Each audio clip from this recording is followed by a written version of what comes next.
அன்பார்ந்த சகோதர சகோதரிகளே, பெரியோர்களே, தாய்மார்களே, ஒரு முக்கியமான விஷயத்தை உங்களிடம் பேசுவதற்காக இந்த வீடியோ பதிவு.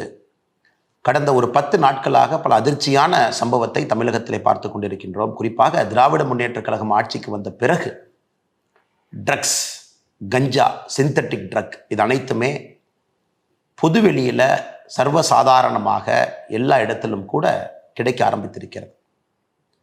இது எல்லோருமே நம்முடைய எண்மண் எண்மக்கள் யாத்திரை பயணத்தின்படி நிறைய தாய்மார்கள் இதை சொன்னாங்க. பட்டி தொட்டி எல்லாம் கிராமம் வரைக்கும் ட்ரக்ஸ் வந்துருச்சு, இதை பெரும் முயற்சி எடுத்து கட்டுக்குள் கொண்டு வர வேண்டும் என்று திமுக அரசு குறிப்பாக இந்த 33 மாத காலத்தில் வரலாறு காணாத அளவுக்கு தமிழகத்தில் ட்ரக்ஸ் புழக்கம் அதிகமாக இருக்கிறது. அதுவும் இந்த 10 நாட்களாக வந்த செய்தி நமக்கு ஒரு ஊர்ஜிதத்தை கொடுக்குது. எந்த அளவுக்கு இதனுடைய தொடர்பு, அரசியல் தொடர்பு, சினிமா தொடர்பை தாண்டி வேறு வேறு அயல் நாடுகளுடைய தொடர்பு. நீங்கள் பாருங்கள், திமுகவில் ஒரு மனிதர் அயலக அணி பொறுப்பை வாங்குறார். அப்படின்னா வெளிநாட்டில் இருக்கக்கூடிய எல்லா நாடுகளுக்கும் ஒரு பொறுப்பாளர் ஒருத்தர் வாங்குறார். அதே மனிதர் ஒரு சினிமா கம்பெனி நடத்துகிறார், ஜேஎஸ்எம் ப்ரொடக்ஷன்ஸ் அப்படின்னு. ஜாஃபர் சாதிக் என்கின்ற மனிதன் ஒரு பெரிய ட்ரக் நெட்வொர்க்கினுடைய தலைவராக இருக்கிறார்.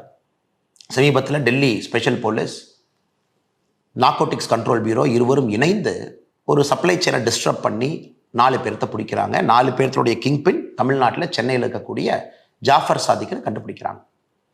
அதில் குறிப்பாக என்ன நமக்கு ஷாக்கிங்காக இருக்குன்னு பார்த்தீங்கன்னா, 45 கன்சைன்மெண்ட்டில் வேறு வேறு முறையில் 45 முறை நியூசிலாந்து, ஆஸ்திரேலியா, மலேசியா அது போல பகுதிகளுக்கு ட்ரக்ஸ் அனுப்புகிறாங்க. 3500 கிலோ, 2000 கோடி ட்ரக்ஸ் 45 கன்சைன்மெண்ட்டில் போதுங்க. எப்படி போதுனாங்க, டெசிகேட்டட் கோகனட் பவுடர், அதாவது உலர் தேங்காய், அதில் சிந்தட்டிக் ட்ரக் ட்ரக்லேயே ரொம்ப கொடூரம். காரணம் அது கெமிக்கல் பேஸ்டு ட்ரக். நேச்சுரலாக இயற்கையாக கிடைக்கக்கூடிய ஓபியம், கஞ்சா இதையெல்லாம் தாண்டி சிந்தட்டிக் ட்ரக், டிசைனர் ட்ரக்னு சொல்கிறது பார்த்தீங்கன்னா ஒரு கெமிக்கல் காம்போசிஷனை பிரெயினில் குறிப்பாக அந்த நியூரல் நெட்வொர்க்கை இன்னும் ஃபயர் பண்ணி அவங்களுக்கு அந்த ப்ளஷர் கிடைக்கணும் அப்படிங்கிறக்காக, அதிகப்படுத்தணும் அப்படிங்கிறக்காக சிந்தட்டிக்காஸ் உருவாக்கக்கூடிய drugs more harmful, more dangerous, most dangerous substance in the world. அந்த சிந்தட்டிக் ட்ரக்கை உருவாக்குறாங்க. அந்த ட்ரக்கினுடைய பெயர் சூடோ எஃபிட்ரின் அப்படிங்கிற பேருங்க. இந்த சூடோ எஃபிட்ரினை பயன்படுத்தி உலகத்தில் அதிக விலை இருக்கக்கூடிய ஒரு சிந்தட்டிக் ட்ரக்கை மேனுஃபேக்சர் பண்ணுறாங்க. மெட்டா ஆம்ஃபெட்டமைன் அப்படிங்கிற ஒரு ட்ரக்கை மேனுஃபேக்சர் பண்ணுறாங்க. இதுக்கு பேஸ் பொருளாக வச்சு பயன்படுத்த போகிறாங்க. ஸோ இது டெல்லி போலீஸ் பிடிச்சதுக்கப்புறம் இது எவ்வளோ பெரிய அதிர்ச்சியை உருவாயிருக்குனாங்க. இந்தியாவில் இது போன்ற ஒரு நெட்வொர்க்கு, தமிழ்நாட்டை சார்ந்தவங்க, அதுவும் திமுகவினுடைய அயலக அணியில் இருக்கிறவர், குறிப்பாக சினிமா துறைக்குள்ள இருக்கிறாங்க. அந்த மனிதர் ஜாஃபர் சாதிக் திமுகவுடைய முதல் குடும்பத்தில் எல்லோரோடு சொந்தம் கொண்டாடுறாங்க. முதலமைச்சர்லேருந்து மகன்லேருந்து குடும்பத்தினுடைய எல்லா உறுப்பினர்கள்ட்ட. முதலமைச்சருடைய குடும்பத்தில் இருக்கக்கூடிய பெண்கள் இந்த ஜேஎஸ்எம் ப்ரொடக்ஷன்ஸ் இவருடைய நிறுவனத்தினுடைய பாடல் வெளியீட்டு விழாக்கு போகிறாங்க. இது வந்த உடனே உதயநிதி ஸ்டாலின் அவர் போட்டிருக்கிற ட்வீட்டெல்லாம் டெலீட் பண்ணுறாங்க. ஸோ எந்த அளவுக்கு பேனிக்காக திமுக இருக்குன்னு பாருங்க சார். அவருடைய சொந்த தம்பி விடுதலைகள் சிறுத்தைகள் கட்சியில் ஒரு பெரிய பொறுப்பில் இருக்காங்க. ஸோ கட்சி பொறுப்பை பயன்படுத்தி, அயலகணி என்கின்ற பொறுப்பை பயன்படுத்தி அதன் மூலமாக வெளிநாட்டுக்கு 45 கன்சைன்மெண்ட், 3500 கிலோ, 2000 கோடி அனுப்பியிருக்கிறாங்க. இதை நாம் புரிஞ்சுக்கணுங்க. First network. இரண்டாவது பாருங்க, நேற்று குஜராத்திலிருந்து 60 கிலோமீட்டர் தூரத்தில் போர்பந்தர் கோஸ்ட்லேருந்து 60 கிலோமீட்டரில் ஈரான் சப்பர் போர்ட்லேருந்து வரக்கூடிய ஒரு ஃபாரின் வெசலை பிடிக்கிறாங்க. அதில் 4 பேர்த்து பிடிக்கிறாங்க. 4 பேரும் பாகிஸ்தானுக்கு லிங்க். அதில் வரக்கூடிய ட்ரக்கை நீங்கள் பாருங்கள். குறிப்பாக 3110 kilo hashish, 158 kilo meta amphetamine நாம் பேசணுங்க. அதாவது இந்த சூடோ எஃபிட்ரைனை பயன்படுத்தி சிந்தட்டிக் ட்ரக்லேயே விலை அதிகமாக இருக்கக்கூடிய மெட்டா ஆம்ஃபெட்டமைன் இங்கேயும் கிடைக்குது. 158 கிலோ. Heroin 24 kilo. இதனுடைய மதிப்பு மொத்தமாக பார்த்தீங்கன்னா இது மொத்தமாக 3300 கிலோ. இதனுடைய மதிப்பு பாருங்க, இது பல ஆயிரம் கோடி, 1200 கோடி ரூபாய்க்கு கிட்டத்தட்ட இதுக்கான மதிப்பு. இதை பிடிக்கிறாங்க. எங்கே கொண்டு போகிறீங்கன்னா, அந்த பிடிப்பட்டவர் சொல்கிறாங்க இல்லைங்க, தமிழ்நாட்டிலிருந்து ஒரு படகு இந்த கன்சைன்மெண்ட்டை வாங்கிட்டு போனோம் ஹைசியில், அதற்காக கொண்டு வந்திருக்கின்றோம், அந்த படகுக்காக வெயிட் பண்ணும்போது நீங்கள் எங்களை பிடிச்சிட்டீங்க. ஸோ நீங்கள் பாருங்கள் எந்த அளவுக்கு இன்றைக்கி இந்தியாவுடைய ட்ரக் சப்ளை செயினில் நம்முடைய தமிழகம் இன்றைக்கி மையப்புள்ளியாக இருக்குது. அதுவும் தமிழகத்தில் இருக்கக்கூடிய சில நபர்கள் எவ்வளோ பெரிய கெட்ட பேரை நம்முடைய மாநிலத்துக்கு வாங்கி கொடுக்குறாங்க. அதையெல்லாம் தாண்டி நம்முடைய குழந்தைகளை, நம்முடைய சகோதர சகோதரிகளை இது போன்ற ட்ரக்ஸுக்கு அடிமையாக்கி கொண்டிருக்கின்றார். இதை நாம் உணர்ந்து கொள்ள வேண்டும். இது ஆர்ப்பாட்டம், போராட்டம் இதெல்லாம் ஒரு பக்கம் இருந்தாலும் கூட பாரதிய ஜனதா கட்சி தீர்வை விரும்புகின்றோம். எனக்கு ஆர்ப்பாட்டம் பண்ணி இவங்க என்ன செய்ய போகிறாங்க சார்? எத்தனை ஆர்ப்பாட்டம் பண்ணுறது? பாரதிய ஜனதா கட்சி செய்யாத ஆர்ப்பாட்டங்கள் கிடையாது, செய்யாத போராட்டங்கள் கிடையாது. பட்டி தொட்டி எல்லாம் மக்கள்கிட்ட சொல்லியாச்சு. இன்னைக்கு இதை நாம கையில் எடுக்க வேண்டிய கட்டாயம் வந்து விட்டது என்று நாங்கள் நினைக்கின்றோம். அரசு செயலிழந்து நிற்கிறது. அரசில் இருக்கக்கூடிய நபர்களுக்கு இவர்கள் நண்பர்களாக இருக்கின்றார்கள். இந்த ஜாஃபர் சாதிக்குங்க ஒரு டிஜிபி கையில போய் ஒரு அவார்டு வாங்கிட்டு வர்றார். எப்படி போலீஸ் பிடிப்பாங்க? டிஜிபி கையில போய் பதக்கம் வாங்குற போட்டோ, எந்த போலீஸ்காரர் எந்த இன்ஸ்பெக்டர் சப் இன்ஸ்பெக்டர் வீட்டுக்கு போய் சார் நீங்க வாங்க. இன்னைக்கு பாருங்க NCB narcotics control bureau Jaffer Sadiq தலைமறைவாக இருக்கக்கூடிய ஜாஃபர் சாதிக் உட்பட எல்லா பகுதியிலையும் ரைடு நடக்குது. அதில் நுங்கம்பாக்கத்தில் ஒரு இடத்துல ரைடு பண்ணுறாங்க. ஒரு கொரியர் கம்பெனி, இந்த கொரியர் கம்பெனி தான் ட்ரக் சப்ளைக்கு பயன்படுத்துகிறாங்க தமிழ்நாட்டில் இருந்து. அந்த கொரியர் கம்பெனி யாருக்குன்னா திமுகவில் சிற்றரசுங்கிற ஒரு நபருக்கு சொந்தம், சஹாரா எக்ஸ்பிரஸ். இன்னைக்கு ஒரு தனியார் தொலைக்காட்சி நிறுவனம் அதை கவர் பண்ண போகிறாங்க. அந்த நிறுவனத்தினுடைய ஜேர்னலிஸ்ட் அடித்து ஒரு ஹாஸ்பிட்டல் அட்மிட் ஆயிருக்காரு. இப்போ நடந்திருக்குது. ஸோ இதெல்லாம் ஒட்டுமொத்தமாக பார்க்கும் பொழுது மிக தெளிவாக தெரிகிறது, அரசு இதை கட்டுப்படுத்தக்கூடிய நிலைமையில் அரசு இல்லை. இது அரசனுடைய கையை தாண்டி இது நிற்குது. ஒரு பெரிய பூதமாக ஆக்டோபஸாக வளர்ந்து நிற்குது.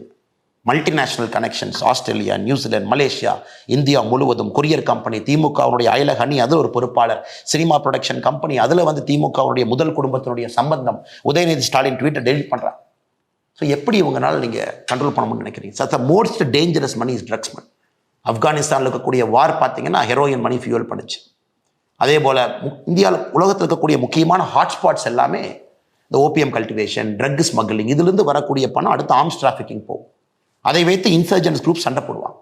ஸோ உலகம் முழுவதும் நீங்கள் பேட்டர்ன் பார்த்தீங்கன்னா இந்த ட்ரக்கிலிருந்து வரக்கூடிய ஈஸி மணி தான் உலகத்தையே கெடுத்து கொண்டிருக்கிறது. ஒரு இன்சர்ஜென்ட் குரூப் ஃபைட்டிங்லேருந்து ஆர்ம்ஸ் ஸ்மக்லிங்லேருந்து 2 நாடுகளுக்கான சண்டை இன்னைக்கு தமிழ்நாடு அளவில் அது வந்திருப்பதை ஏற்றுக்கொள்ள முடியாது. சினிமாக்குள்ள பாருங்க, பிளாக் மணியை ஒயிட் மணி ஆக்கிறதுக்கு சினிமா ஒரு துறை.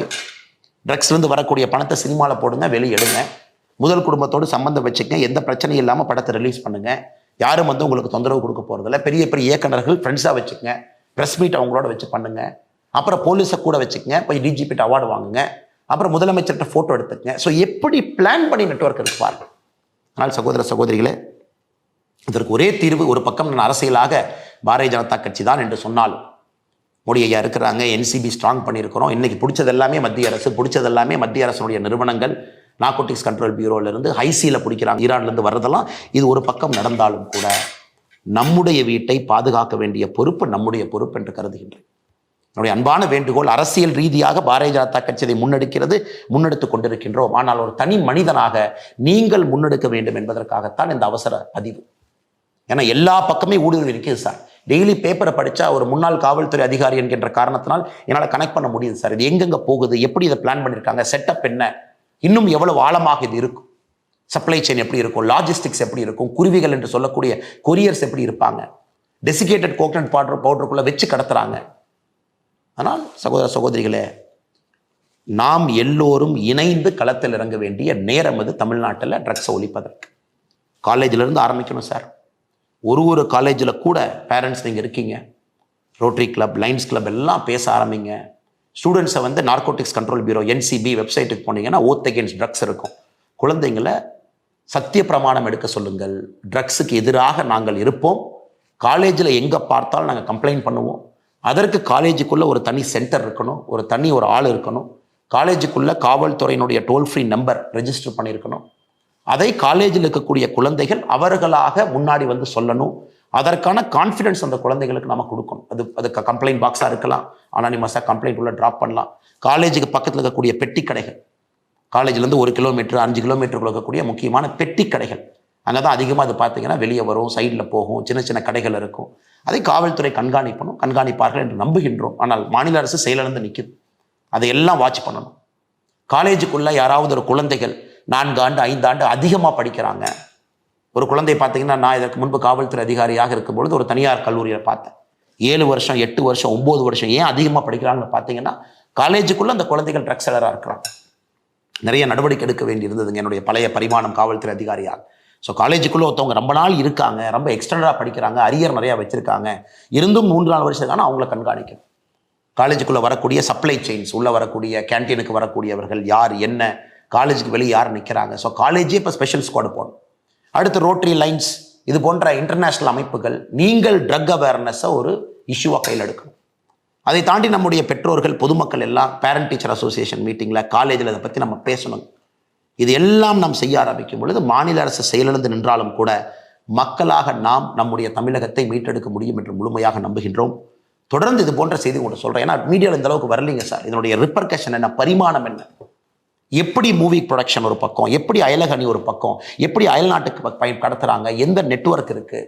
நேற்று பார்த்தீங்கன்னா போர்பந்தர் பக்கத்தில் சீசா இருக்கக்கூடிய கிட்டத்தட்ட 3300 கிலோ 1200 கோடி ரூபாய் ஹெரோயின்லேருந்து பார்த்தீங்கன்னா மெட்டாஃபிட்டமைன்லேருந்து எல்லாம் இருக்கு. இப்போ சிந்தட்டிக் ட்ரக்ஸ் போயிடுச்சு சார். கஞ்சா அதெல்லாம் தாண்டி ஏதோ சின்ன சின்ன சரஸ் அந்த மாதிரி இருந்தது, அதை தாண்டி இன்னைக்கு சிந்தட்டிக் ட்ரக்ஸ்குள்ளே போயாச்சு. அது பார்த்தீங்கன்னா உங்கள் நியூரல் நெட்வொர்க்கை கம்ப்ளீட்டாக மாற்றி ஒரு ஜென்ரேஷனையும் அழிச்சிடும். வருங்கால தலைமுறையே இருக்காது என்கின்ற அளவுக்கு இந்த ட்ரக்ஸ் தமிழகத்திலே கொடூரமாக, இந்த உடுத்தா பஞ்சாப்லாம் படம் பார்த்துருக்குறோங்க. இன்னைக்கு தமிழகத்தில் அது நடப்பது ஏற்றுக்கொள்ள முடியாது. திமுக மௌனம் காட்பது சுத்தமாக ஏற்றுக்கொள்ள முடியாது. நார்கோட்டிக்ஸ் கண்ட்ரோல் பியூரோ அதிகாரிகள் தமிழகம் முழுவதும் சோதனை ஏற்றுக்கிட்டு இருக்கிறாங்க. பத்திரிகையாளர்களை திமுக அடிப்பதும் ஏற்றுக்கொள்ள முடியாது. அதனால் நாம் நம்முடைய தமிழகத்தை மீட்டெடுப்போம். வருகின்ற காலத்தில் பாரதிய ஜனதா கட்சி முழுமையாக உங்களோடு தமிழகம் முழுவதும் நாங்களும் களம் இறங்குகின்றோம். எங்களால் முடிந்த பணியை நாங்கள் செய்கிறோம். அரசியல் அதிகாரம் இல்லாமல் பட்டி தொட்டி எல்லாம் அவேர்னஸ் உருவாக்குறோம். இந்த பிரச்சனைக்கு இன்னைக்கு தீர்வு என்னன்னாங்க ஐயா, நாம் அனைவரும் கலந்து ஒரு சொல்யூஷன் கொடுக்கணும். அரசியலாக நாங்கள் இதை எடுத்து செல்கின்றோம், மக்கள் மன்றத்தில் வைக்கின்றோம், அது ஒரு பக்கம். அரசியலை தாண்டி நாம் ஒன்றாக இணைந்து இந்த பிரச்சனைக்கான தீர்வை நாம் கண்டுபிடிக்க வேண்டிய நேரம். காரணம், அரசு செயலிழந்து நிற்கிறது. நிச்சயமாக நீங்கள் அனைவரும் நம்மோடு இணைந்து செய்வீர்கள் என்ற நம்பிக்கையோடு வணக்கம்.